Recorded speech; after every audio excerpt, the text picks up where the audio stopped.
लोकप्रिय आमदार बच्चूभाऊ कडू यांच्या माध्यमातून करोड रुपयाच्या कामाचे उद्घाटन अचलपूर शहरात सध्या होत आहे।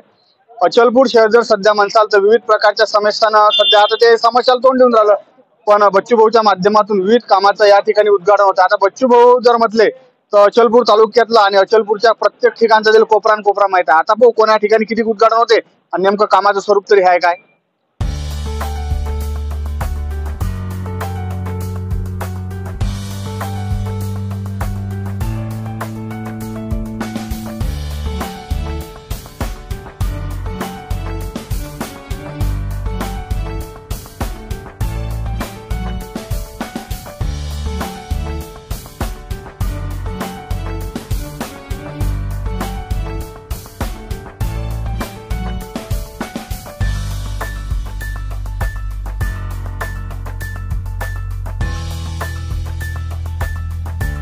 तर माझ्यासोबत लोकप्रिय आमदार बच्चूभाऊ तालुक्याची कंडिशन म्हणसाल या वर्षी राजो निरा पाणी का फक्त आपल्या जिल्ह्यातच पडन, त्यात पण आपला अचलपूर तालुका की सरकारनं सोडला, काहीतरी करा ना भाऊ याच्यावर। सरकारनं सोडला नाही आहे, केंद्र सरकारचे काही रूल्स आहे।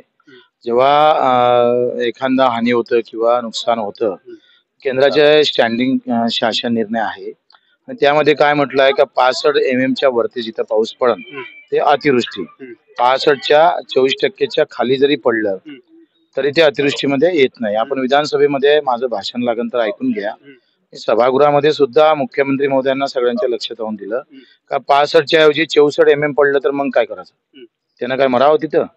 आणि म्हणून सतत जे पाऊस पडतं त्याची नुकसान भरपाई भेटली पाहिजे, हा आपण मागणी केली। आणि हे पुऱ्या महाराष्ट्रामध्ये नाही तर देशामध्ये ही अवस्था आहे। यामध्ये 65 mm मध्ये चांदूर बाजार तालुक्यातले 5 तालुके बसले आणि 2 सुटले। ते पर्जन्यमान यंत्र जे आहे मोजमाप त्याचं डायरेक्ट वेधशाळा पुण्याला कनेक्ट आहे, किती पाऊस पडला त्या मोजमापा यंत्रावर सगळं ठरलेलं असतं। आता हा टेक्निकली प्रॉब्लेम आहे, हा काही फक्त महाराष्ट्रात नाही अचलपुरात नाही, हा पुऱ्या देशभराचा प्रॉब्लेम आहे।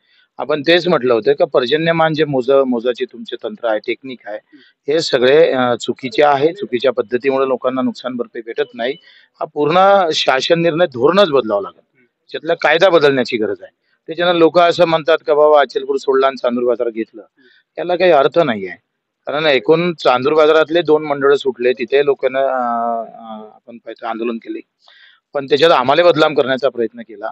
जिथं भेटले ते खुश, ते काही म्हणत नाही भेटले ते आरोप केल्याशिवाय राहत नाही। आता सततच्या पावसाचं नुकसान भरपाई जेव्हा राज्याला भेटन, देशाला भेटन, तेव्हा अचलपूरला भेटनच, हमखास आहे, वो तो छीन के लेंगे हम। आता भाऊ तुम्ही एखाद्याचा हाती असा वर केला तर बच्चू भाऊनं असं केलं तसं केलं, सोशल मीडियावर वृत्तपत्रात मोठा त्याचा उपाप होते आणि काही जण टपलेच बच्चू भाऊनं असं केलं, तर येईल कोणता संदेश आहे तुमचा?